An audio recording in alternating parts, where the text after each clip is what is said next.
जय हिंद सभी को। स्वागत है आप सभी का फिर एक बार मेरे साथ सीखने को कुछ नया, जानने को कुछ नया।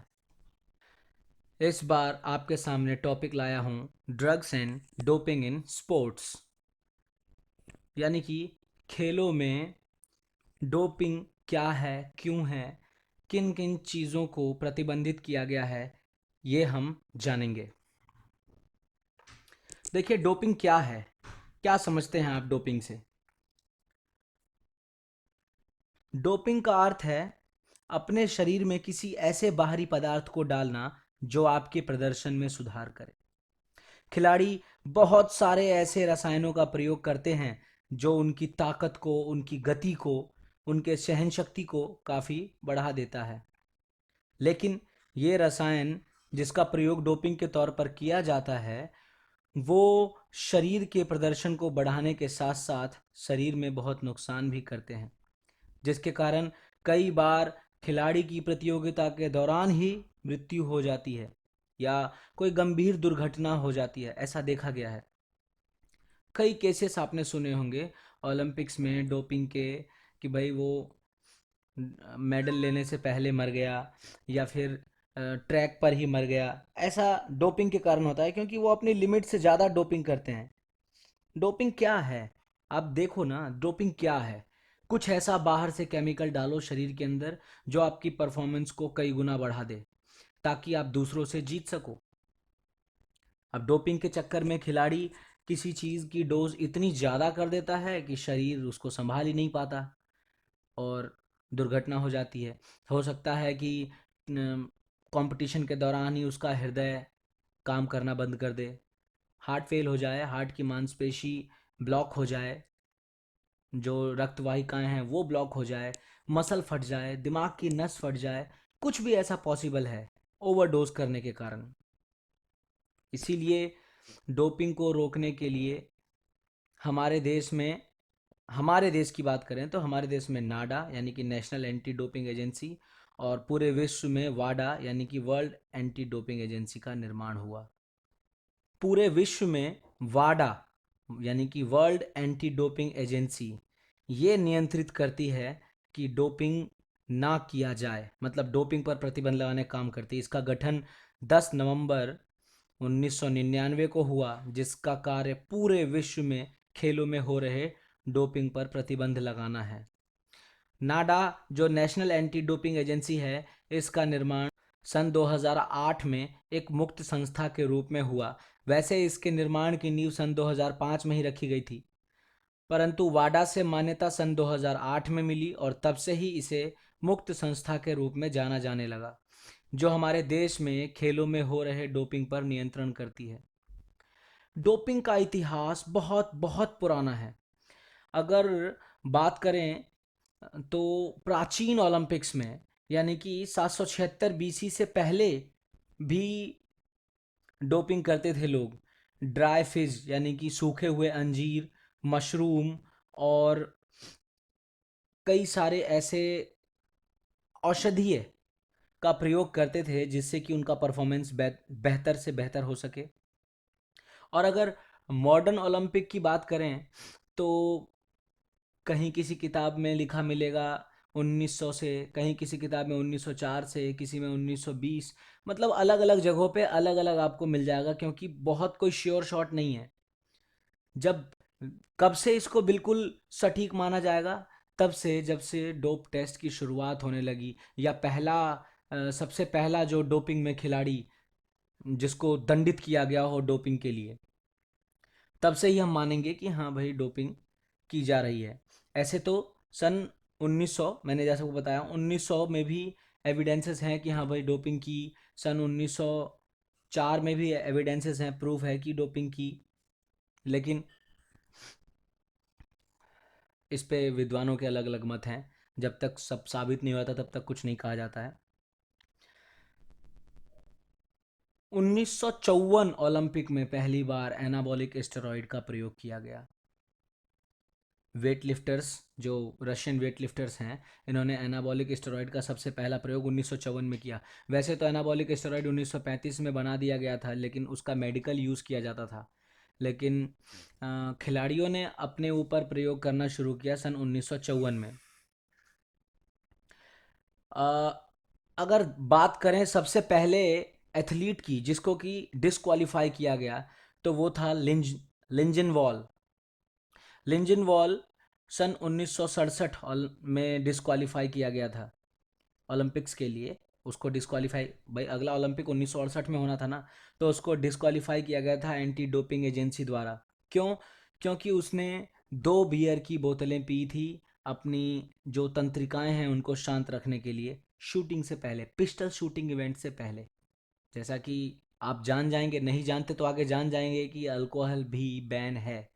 अगर बात करें सबसे पहले डोप टेस्ट के शुरुआत की, तो अब जैसा मैंने आपको बता दिया कि सन 1967 में पहले खिलाड़ी को डोपिंग के लिए बाहर किया गया क्योंकि उसने 2 बोतलें बियर ले ली थी। तो उसके बाद से सन 1968 ओलंपिक्स, सन 1968 1968 में मेक्सिको सिटी, मेक्सिको में ओलंपिक हुए थे।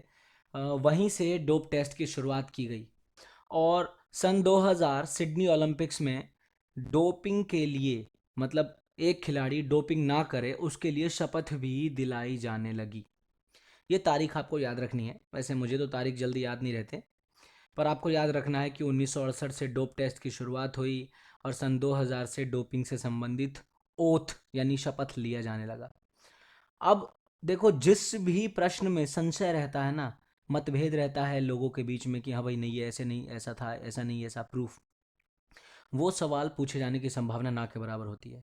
आपसे इस सवाल को पूछे जाने की संभावना ना के बराबर है कि सबसे पहला एथलीट कौन था, मतलब सबसे पहला किस सन में एथलीट पकड़ा गया डोपिंग में।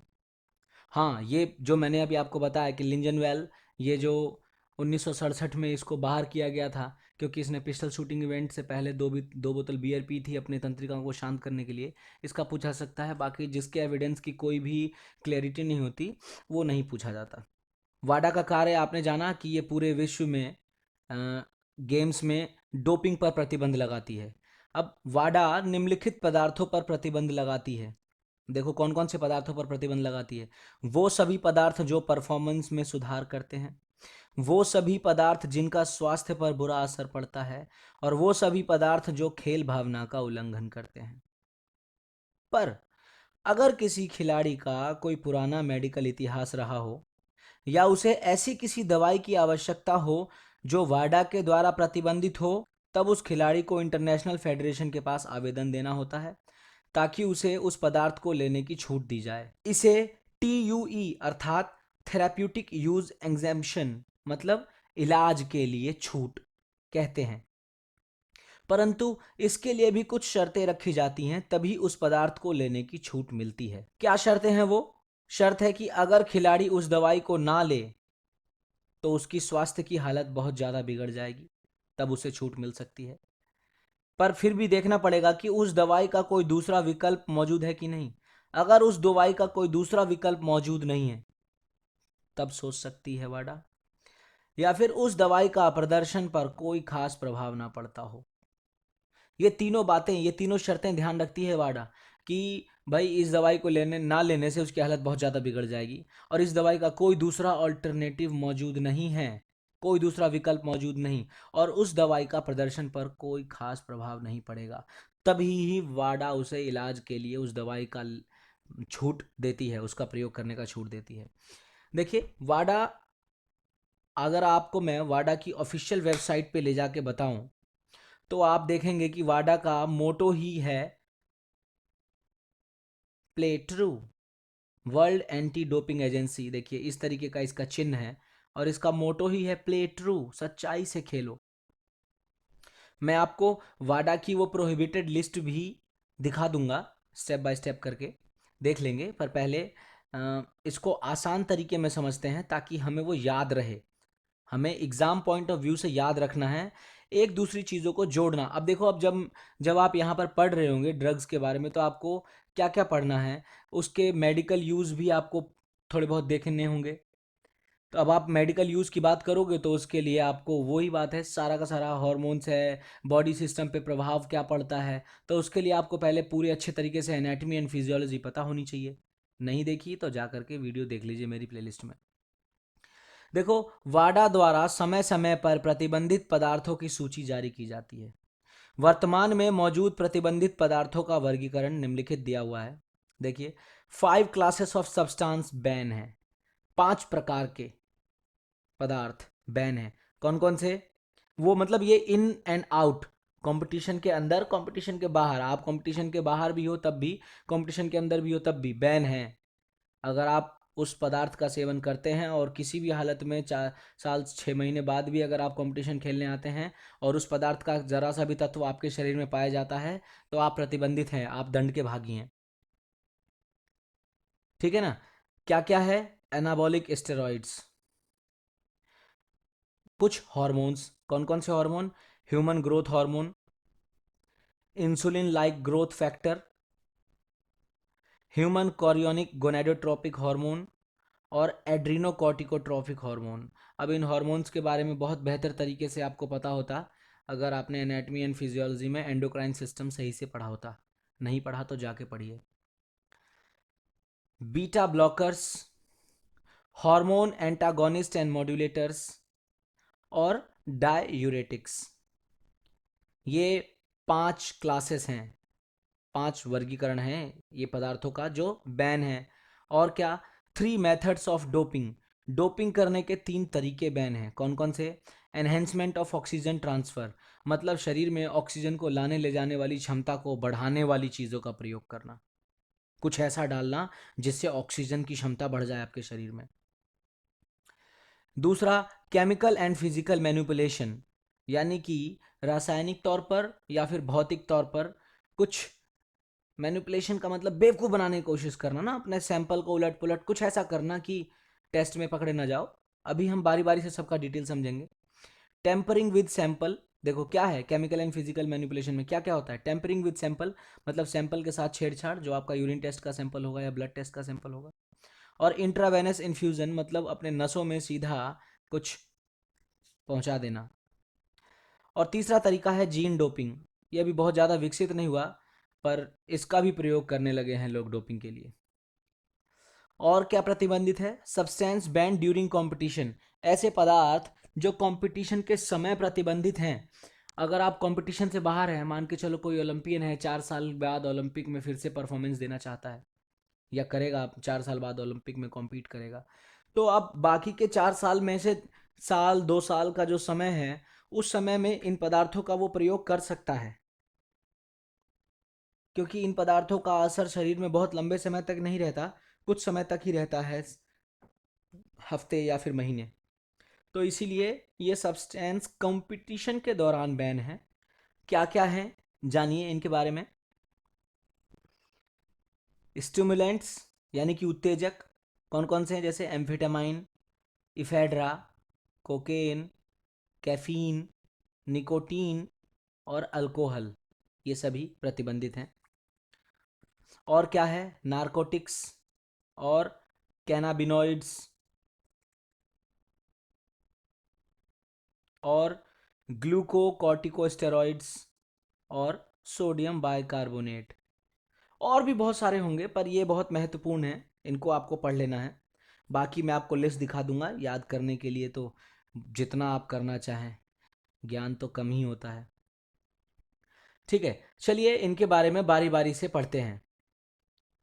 सबसे पहले एनाबॉलिक स्टेरॉइड, इसे एएएस अर्थात एनाबॉलिक एंड्रोजेनिक स्टेरॉइड के नाम से भी जाना जाता है। यह स्टेरॉइड टेस्टोस्टेरोन का रूप होता है।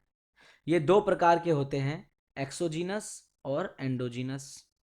अब देखो, एंडोजीनस वो होते हैं जो हमारे शरीर के भीतर ही अत्यंत थोड़ी मात्रा में उत्पन्न होते हैं। भाई ये स्टेरॉइड जो है ये कुदरती भी तो शरीर में हमारे बनते ही हैं, पर लिमिटेड मात्रा में, जितनी आवश्यकता है, जितनी आप खुराक लोगे उसी हिसाब से। दूसरा है एक्सोजीनस, ये वो होते हैं जो शरीर से बाहर, मतलब बाहर से शरीर के अंदर डाले जाते हैं, और ये शरीर में उत्पन्न होने वाले टेस्टोस्टेरोन स्टेरॉइड की आर्टिफिशियल नकल होते हैं। ये मतलब जो टेस्टोस्टेरोन शरीर में बनता है उसकी आर्टिफिशियल कॉपी होते हैं ये। अब ये स्टेरॉइड लेने के तरीके क्या क्या हैं? इसे आप टैबलेट के रूप में ले सकते हैं, इंट्रामस्कुलर इंजेक्शन के रूप में ले सकते हैं, स्किन पर लगा कर ले सकते हैं, नाक और मुंह से स्प्रे के रूप में ले सकते हैं। देखो, टैबलेट के रूप में अगर आप लोगे तो वो स्टेरॉइड पहले आपके पेट में पचेगा, वो लीवर पर बहुत जोर डालता है, बहुत नुकसान पहुंचाएगा लीवर को। तो अगर कोई ले भी रहा है तो उसका इंजेक्टेबल फॉर्म शरीर में जाए तो कम नुकसानदेह है बकायदा टैबलेट के मुकाबले। क्योंकि जब इंजेक्टेबल फॉर्म मुंह शरीर में जाता है तो वो लीवर के पाचन प्रक्रिया से होकर नहीं गुजरता। ठीक है, देखिए मेडिकल यूज़ जानिए क्या है। इसका प्रयोग विभिन्न प्रकार के रोगों के इलाज के लिए होता है, जैसे हाइपोगोनेडिज्म। हाइपो माने कम, और गोनेडिज्म माने ये जो जननांग होते हैं इनके कम काम करने का। देखो, जब किसी महिला या पुरुष का ओवरी, महिला का ओवरी और पुरुष का टेस्टिस ठीक से कार्य नहीं करता, उस स्थिति के इलाज के लिए इसका प्रयोग किया जाता है। क्लिनफेल्टर सिंड्रोम, देखो ये क्या है, इसे XXY सिंड्रोम के नाम से भी जाना जाता है। इसमें एक पुरुष में एक्स्ट्रा एक्स क्रोमोसोम होने के कारण उसकी फर्टिलिटी यानी कि प्रजनन क्षमता कम हो जाती है। इसके इलाज में इसका प्रयोग किया जाता है एनाबॉलिक स्टेरॉइड का। डिलेड प्यूबर्टी सिंड्रोम, इसमें युवावस्था देर से आने पर एनाबॉलिक स्टेरॉइड का प्रयोग किया जाता है। देखिए क्या होता है, पता है आपको कि नहीं, पर मान के चलिए कोई ऐसा पुरुष है, मतलब कोई लड़का है ऐसा जिसमें युवावस्था देर से आ रही है, वो मतलब 15 का भी हो गया, 17 का भी हो गया, लेकिन उसकी युवावस्था नहीं हुई है, तो उसको एनाबॉलिक स्टेरॉइड डॉक्टर प्रिस्क्राइब कर सकता है ताकि तेजी से उसके अंदर मर्दाना गुण विकसित हो। और इसका प्रयोग गैर तरीके से, मतलब इलीगली भी कैसे होता है, देखिए हमारे समाज में बहुत सारे सेक्स रैकेट्स सुने होंगे आपने, वैश्यालय होते हैं, वहाँ पर किडनैप करके ले जाते हैं लड़कियों को, या फिर मतलब कहीं से चुरा लिया, कहीं से किडनैप कर लिया, या किसी ने बेच दिया छोटी लड़की को। उस कंडीशन में क्या करते हैं वो लोग, वो 8 साल, 9 साल, 10 साल, इस एज की लड़कियों को ये एनाबॉलिक स्टेरॉइड्स और भी दूसरे स्टेरॉइडल हार्मोन है जो महिलाओं में भी उत्पन्न होते हैं। देखिए एनाबॉलिक स्टेरॉइड तो मर्दाना गुण देता है, लेकिन ऐसे ही स्टेरॉइड वहाँ महिलाओं में भी उत्पन्न होता है, जैसे प्रोजेस्टेरॉन हो गया, एस्ट्रोजन हो गया। ऐसे स्टेरॉइड को देकर उनको समय से पहले युवावस्था में लाना, ताकि जो जननांग हैं उनके वो विकसित दिखाई दें और इस बिजनेस को वो तेजी से चला सकें। तो ऐसे इलीगली प्रयोग किया जाता है भाई। डॉक्टर तो वैसे इलाज के लिए प्रयोग कर रहे हैं, पर अब वही है ना, नॉलेज जिसके पास हो गई वो उसका दुरुपयोग भी कर रहा है। और क्या क्या है अनीमिया में, देखो खून की कमी जब हो जाती है शरीर में, तो अनीमिया के कई रूप हैं, वो आपको यहाँ नहीं जानना। अनीमिया के कुछ रूपों के इलाज के लिए, जिसमें मतलब आरबीसी की कमी हो जाती है शरीर में, अनीमिया के उस रूप के इलाज के लिए इसका प्रयोग किया जाता है।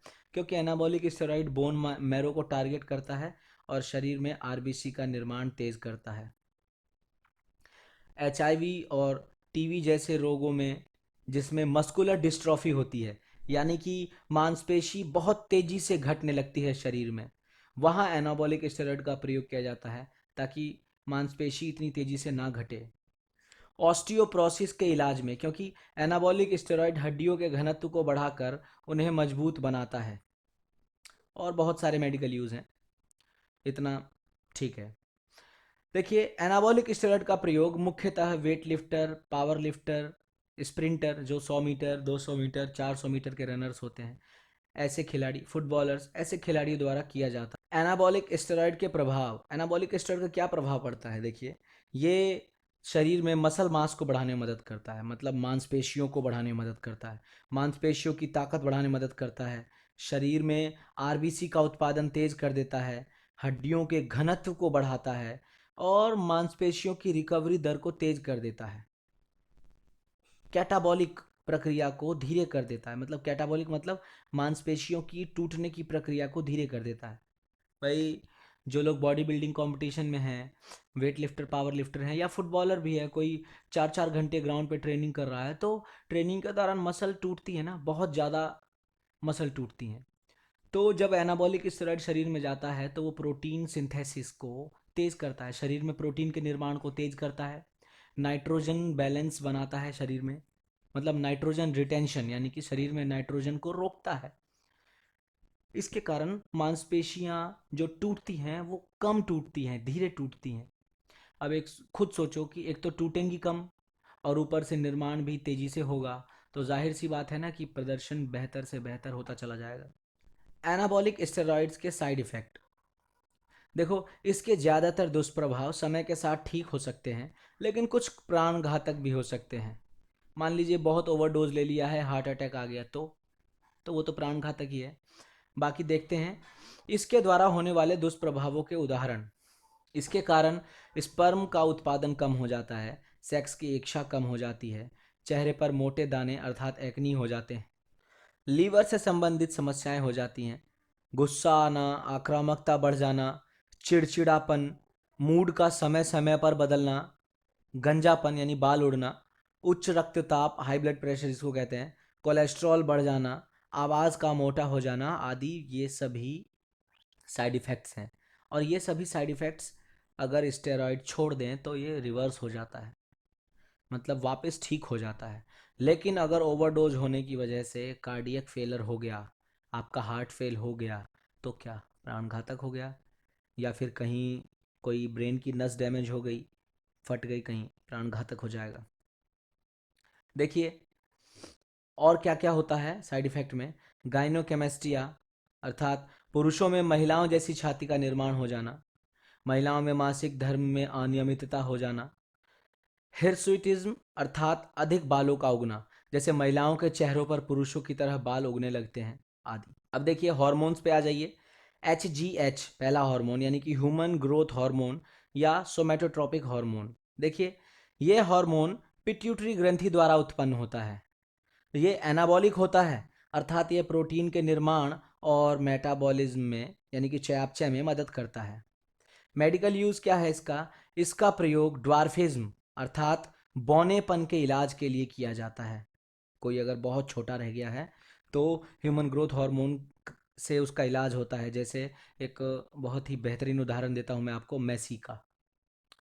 उसकी हाइट काफ़ी छोटी थी, पर अब उसके पिता ने पैसा खर्च किया और ह्यूमन ग्रोथ हार्मोन के इंजेक्शंस चलाए। बहुत महंगा ट्रीटमेंट चलता है, मान के चलिए लगभग 50,000 रुपये प्रति महीने का ट्रीटमेंट चलेगा, और 2 साल 3 साल तक इसका ट्रीटमेंट चलता है।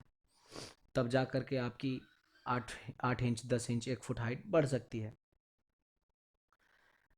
ठीक है, टर्नर सिंड्रोम के इलाज में इसका प्रयोग होता है। क्या है टर्नर सिंड्रोम? ये ऐसी क्रोमोजोमल अवस्था है जिसमें महिलाओं में द्वितीय एक्स क्रोमोजोम नहीं पाया जाता। भाई 2 XX क्रोमोजोम होते हैं ना, तो एक एक्स क्रोमोजोम होता, एक नहीं होता, जिसके कारण उसके विकास और वृद्धि में बाधा आती है। उस कंडीशन में ह्यूमन ग्रोथ हार्मोन चलाया जाता है विकास और वृद्धि के लिए। या किडनी फेल होने या उसके ठीक से ना काम करने वाली अवस्था के इलाज में प्रयोग होता है। यह HIV के रोगियों के इलाज में प्रयोग होता है ताकि उनमें मसल लॉस की प्रक्रिया को धीरे किया जा सके। इसका प्रदर्शन पर क्या प्रभाव पड़ता है? देखो, यह मसल मास बढ़ाता है, शरीर में फैट की मात्रा को बढ़ाता है, मांसपेशियों के रिकवरी दर को तेज कर देता है, यानी कि मसल्स तेजी से ठीक होती हैं।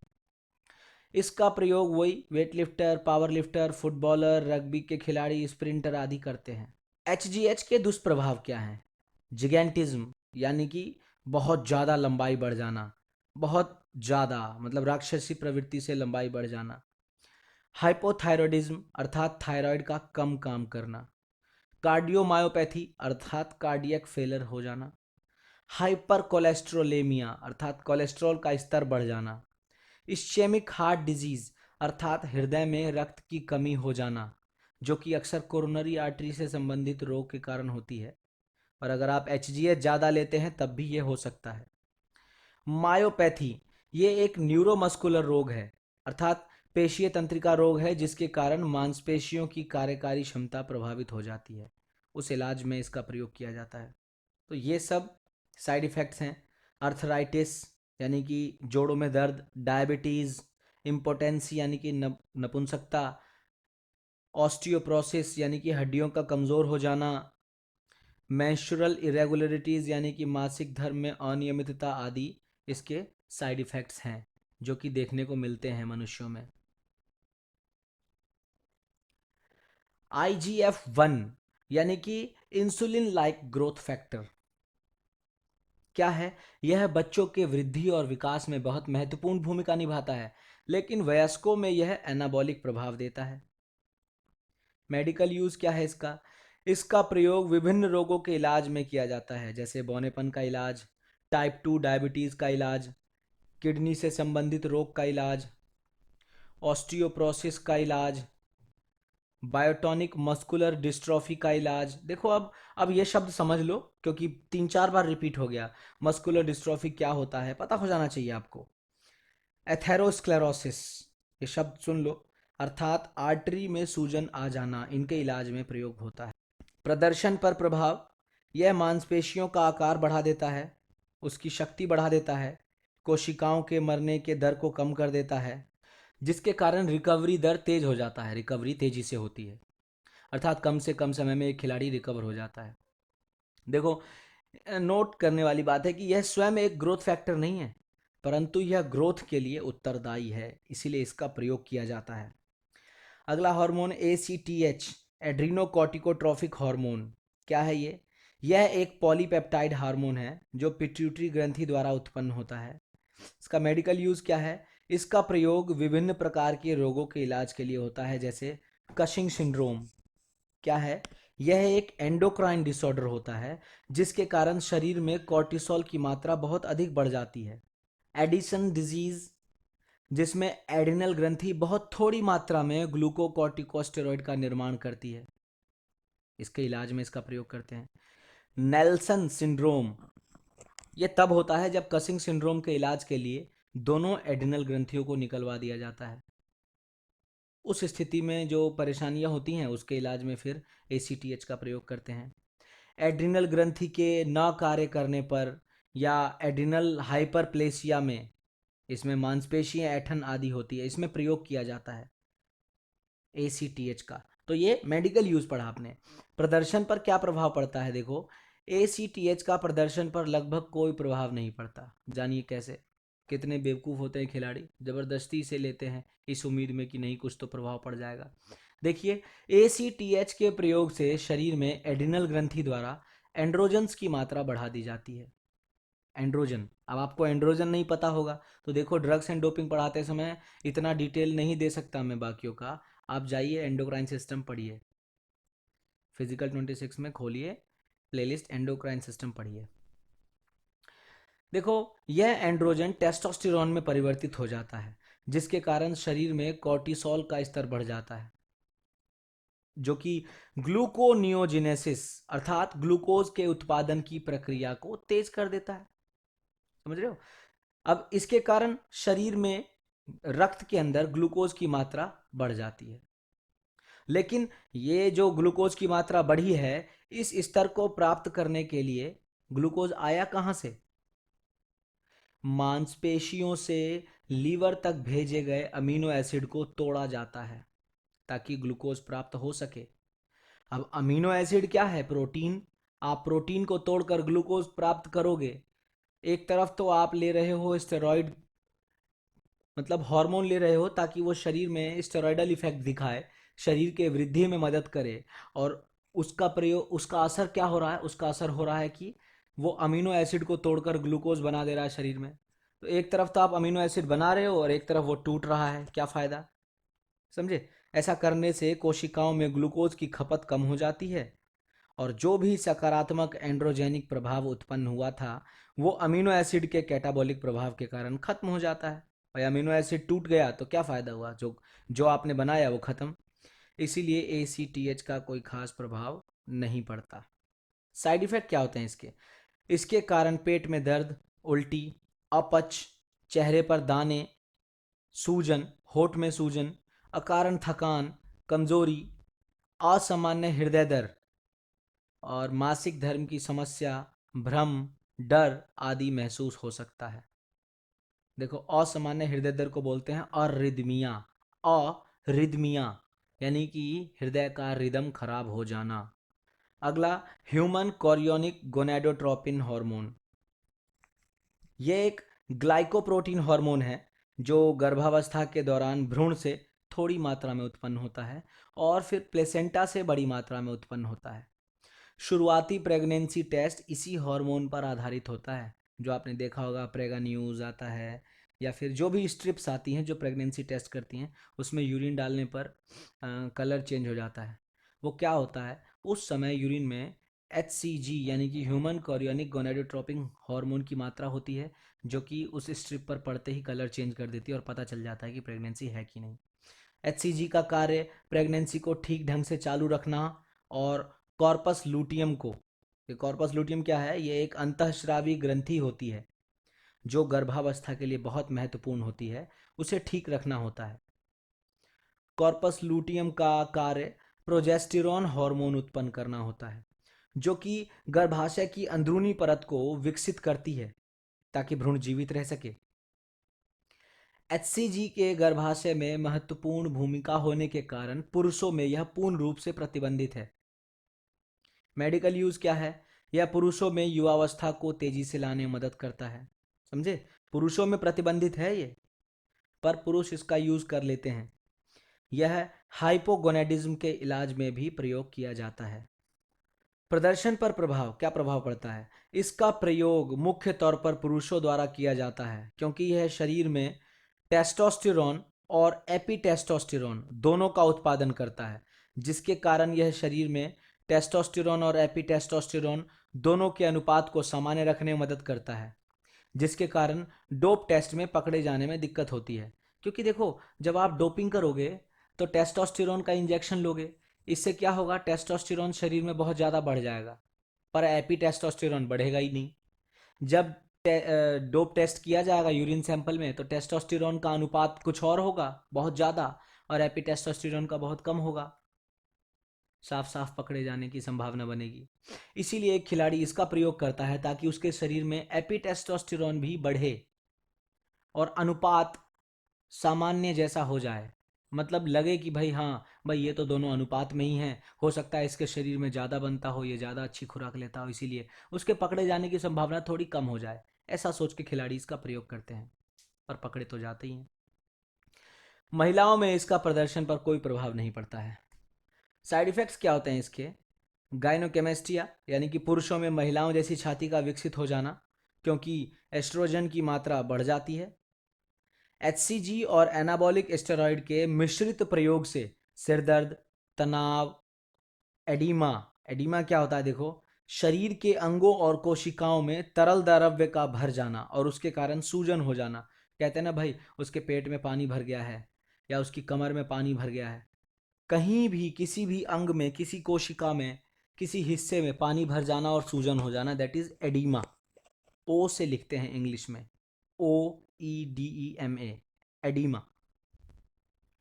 ठीक है, आगे देखिए, बीटा 2 एगोनिस्ट या बीटा 1 एगोनिस्ट या बीटा एगोनिस्ट या बीटा ब्लॉकर्स, ये चारों एक ही नाम है। बीटा ब्लॉकर्स लिखा हुआ आएगा, देखिए अगर आप बहुत डीप में जाएंगे, बहुत डीप में जाएंगे, as a chemistry, as a doctor, एक ड्रग मैन्युफैक्चरर, तब आपको इनके कामों में थोड़ा थोड़ा अंतर मिल जाएगा। लेकिन खिलाड़ी जब डोपिंग करता है तो ये कोई से भी, सभी एक ही प्रभाव देते हैं उसके शरीर में, तो कुछ भी आप कह लो, इसका प्रयोग किया जाता है, इन चारों में से किसी का प्रयोग कर सकते हैं वो। देखो, बीटा ब्लॉकर्स क्या होते हैं, इनको डायलेटर्स के नाम से भी जाना जाता है। डायलेट करना मतलब शांत करके फैला देना, आप सुनते हो ना, डाइल्यूट कर दो भाई, डाइल्यूट कर दो, हल्का कर दो इसे, वजन से हल्का नहीं, इसकी जो कंसंट्रेशन है उसको हल्का कर दो। जैसे चीनी की चाशनी है, अगर एक ग्लास में बहुत ज़्यादा चीनी घुली हुई है, बहुत मीठा है, तो आपको डाइल्यूट करने को कहा जाएगा, तो आप क्या करोगे, उसमें पानी मिला दोगे, वो डाइल्यूट हो जाएगा। ऐसे ही इसको डायलेटर्स कहते हैं, हल्का करना, प्रभाव कम कर देना, क्योंकि ये रक्त वाहिकाओं को रिलैक्स कर देता है, उन्हें फैला देता है, जिसके कारण आसपास की स्मूथ मसल्स भी रिलैक्स हो जाती है। इन्हें ब्रोंकोडाइलेटर्स भी कहा जाता है क्योंकि ये फेफड़े, देखो ब्रोंकस, ब्रोंकियोल्स, अगर आपने पढ़ा हो रेस्पिरेटरी सिस्टम तो आपको पता होगा, उसको रिलैक्स कर देते हैं। ये शरीर में एड्रीनालीन जैसे हार्मोन के कार्य को रोक देते हैं, जिसके कारण लड़ो या भागो वाली स्थिति में शरीर की प्रतिक्रिया ना के बराबर होती है, इंसान शांत रहता है।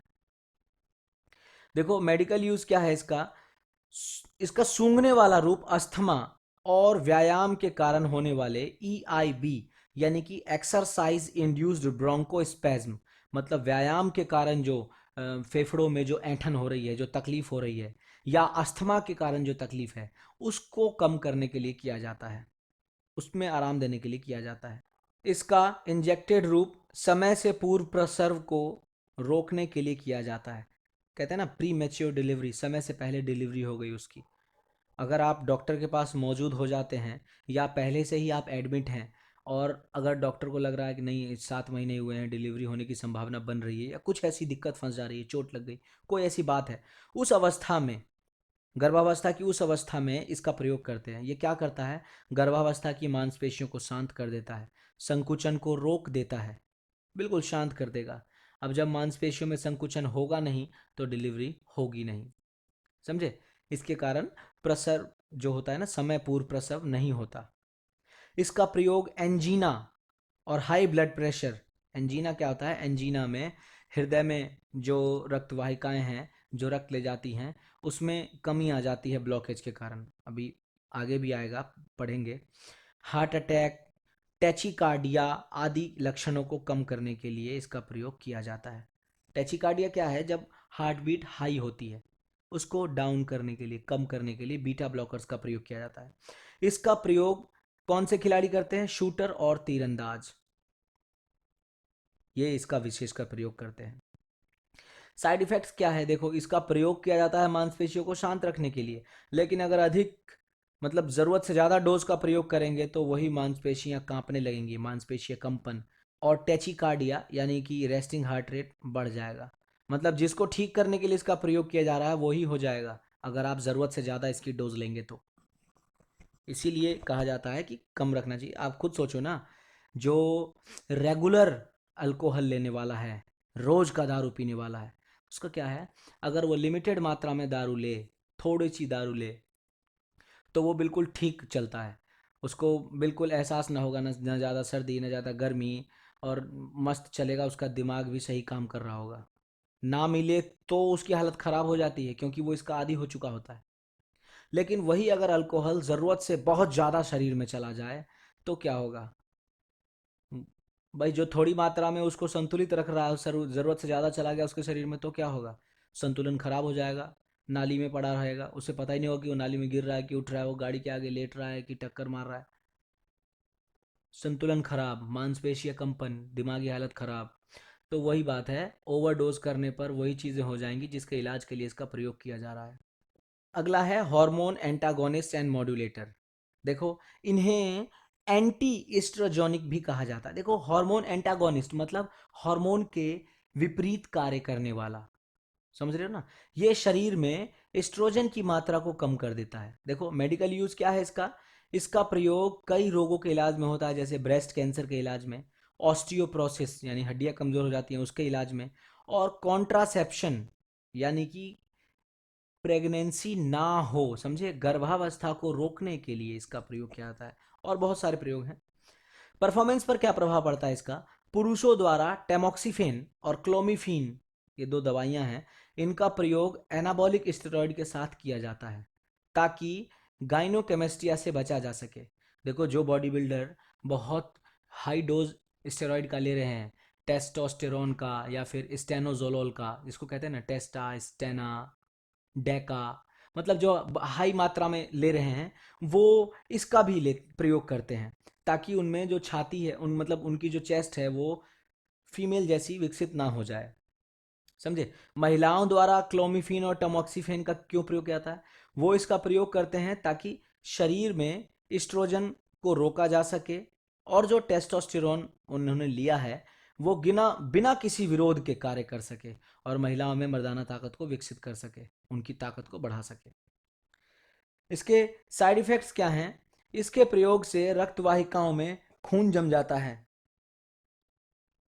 हमेशा पेट भरा हुआ महसूस होता है, पेट में दर्द, जोड़ों में दर्द, और अकड़न, सिर दर्द आदि महसूस होता है। अगला है डायूरेटिक्स। इन्हें वाटर पिल्स भी कहा जाता है। वाटर पिल मतलब शरीर से पानी निकालने वाला। देखो, इनका प्रयोग शरीर से अधिक पानी निकालने के लिए भी किया जाता है। क्या है? देखो, इसका प्रयोग hypertension, oedema, cardiac failure, liver cirrhosis यानी कि लीवर कैंसर का एक रूप होता है ये, इन सब के इलाज के लिए किया जाता है। प्रदर्शन पर क्या प्रभाव पड़ता है ये जानिए। देखिए, इसका प्रयोग प्रदर्शन को सुधारने के लिए नहीं किया जाता, बल्कि इसका प्रयोग दो विभिन्न कार्यों के लिए किया जाता है। पहला, शरीर से बहुत तेजी से वजन घटाना हो तब। भाई मान के चलो कोई खिलाड़ी है जिसका वजन पहुंच रहा है 53 किलो या 54 किलो, और वेट कैटेगरी में उसको फाइट करना है। वो चाहता है कि मेरा 4 किलो कम हो जाए और मैं 47-48 वाली कैटेगरी में फाइट कर लूँ, क्योंकि देखो उसकी कैपेसिटी 53-54 किलो वाली है, और वो कम की कैटेगरी में फाइट करेगा तो जाहिर सी बात है कमज़ोर को तो पेल पेल के मारेगा वो, और वो बेहतर प्रदर्शन दे सकता है। और ज़्यादातर खेलों में जो वेट होते हैं, कैटेगरी वाइज जो वेट किए जाते हैं, वो कंपटीशन से एक दिन या 2 दिन पहले हो जाते हैं और कैटेगरी सेट कर दी जाती है। तो इस कंडीशन में क्या करते हैं खिलाड़ी? डायूरेटिक्स का प्रयोग करते हैं। और डायूरेटिक्स का प्रयोग करने से इतना ज़्यादा यूरिन होता है, फ्रिक्वेंट यूरिन होता है, बार बार पेशाब करना पड़ता है, शरीर से पानी पूरा निकल जाता है, और जो पानी का वजन होता है शरीर से वो कम हो जाता है। एक दिन के अंदर में ही 3 किलो 4 किलो का फर्क नज़र आ जाता है। समझे? शरीर में बहुत मतलब वजन आसानी से कम हो जाएगा, फिर वेट कैटेगरी में फाइट करने के लिए वो तैयार हो जाता है। दूसरा दूसरा क्या है? शरीर में मौजूद अवैध डोपिंग पदार्थ को कम करने के लिए इसका प्रयोग करते हैं, ताकि टेस्ट में पता ना चले। भाई आपने डायबिटिक्स लिया, इतना ज़्यादा यूरिन होगा कि शरीर में अधिक से अधिक मात्रा में शरीर के अंदर से जो भी केमिकल है वो बाहर निकल जाएगा। तो जब यूरिन सैंपल दोगे, कोई भी यूरिन सैंपल देगा, तो उस यूरिन सैंपल में कम से कम मात्रा में केमिकल मिलेगा, या हो सकता है ना भी मिले और वो बच जाए। ऐसा सोच के डायरेटिक्स का प्रयोग करते हैं। अब देखो, डायरेटिक्स का प्रयोग तो कर तो लेते हैं वजन घटाने के लिए, लेकिन शरीर से इतना ज़्यादा पानी निकल जाता है कि शरीर में इलेक्ट्रोलाइट्स की कमी हो जाती है। सोडियम, पोटेशियम, समझे, मैग्नीशियम, इन आयंस की कमी हो जाती है शरीर में, जिसके कारण चक्कर आना, जी मिचलाना, थकान महसूस होना बहुत। तो लोग सोचते तो हैं कि भाई मैं वेट कैटेगरी में कम में चला जाऊं और कर लूं, लेकिन फिर बड़ी मुश्किल हो जाती है। दिमाग लगाने वाला दिमाग लगाता है, पहले वेट कैटेगरी में फिट कर लेता है अपने आप को, फिर सुबह से शाम दिन रात इलेक्ट्रोलाइट पे इलेक्ट्रोलाइट, इलेक्ट्रोलाइट पे इलेक्ट्रोलाइट पीता है, ताकि शरीर में इलेक्ट्रोलाइट की भरपाई हो जाए। पर फिर भी वो बात नहीं बन पाती। ठीक है ना? इसके साइड इफ़ेक्ट्स क्या हैं? देखिए, साइड इफ़ेक्ट्स, इसके प्रयोग से शरीर में पानी की कमी हो जाती है, हाइपोटेंशन यानी कि बीपी लो हो जाता है, मांसपेशियों में ऐंठन, थकान, मांसपेशियों में कमजोरी, चक्कर आना, जोड़ों में दर्द होना, और शरीर में इलेक्ट्रोलाइट्स का असंतुलन होना देखा जाता है। अगला है THG, टेट्राहाइड्रोजेस्टिरोन। देखो क्या है ये? इसे डिजाइनर स्टेरॉयड के नाम से भी जाना जाता है। इसका कोई मेडिकल प्रयोग नहीं किया जाता, इसे एथलीट द्वारा डोपिंग टेस्ट को धोखा देने के लिए प्रयोग किया जाता है, क्योंकि यह बिल्कुल एनाबॉलिक स्टेरॉयड की तरह काम करता है, बस डोप टेस्ट में आसानी से नहीं पकड़ा जाता। समझे? ये एनाबॉलिक स्टेरॉयड का ही बदला हुआ रूप है, जो आसानी से टेस्ट में नहीं पकड़ा जाता। प्रदर्शन पर प्रभाव। इसका प्रदर्शन पर क्या प्रभाव पड़ता है? यह बिल्कुल वही काम करता है जो कि एक एनाबॉलिक स्टेरॉयड करता है, जैसे मांसपेशियों की ताकत बढ़ाना, मांसपेशियों का आकार बढ़ाना, कैटाबॉलिज्म को धीरे कर देना, मांसपेशियों की रिकवरी को तेज कर देना आदि। और साइड इफेक्ट वही, जो दुष्प्रभाव है वही है। इसके प्रयोग से होने वाले नुकसान भी बिल्कुल उसी तरीके के होते हैं जैसे कि एनाबॉलिक स्टेरॉयड के प्रयोग से होते हैं। तो मैं उम्मीद करता हूँ कि जो अभी तक मैंने आपको सिखाया वो आपको समझ में आ गया होगा। आप एक बार में ना आए तो 2 बार सुनिए, 3 बार सुनिए, ताकि ये आपको बिल्कुल अच्छे से तैयार हो जाए। और लिखना है तो नोट कर लीजिए अपने नोटबुक में। जुड़े रहिए, सीखते रहिए। मैं methods of doping and substance ban during competition, मतलब प्रतियोगिता के समय जो बैन है उसको अलग अलग पार्ट में बना करके देता हूँ। जुड़े रहिए मेरे साथ, सीखते रहिए। तब तक के लिए जय हिंद।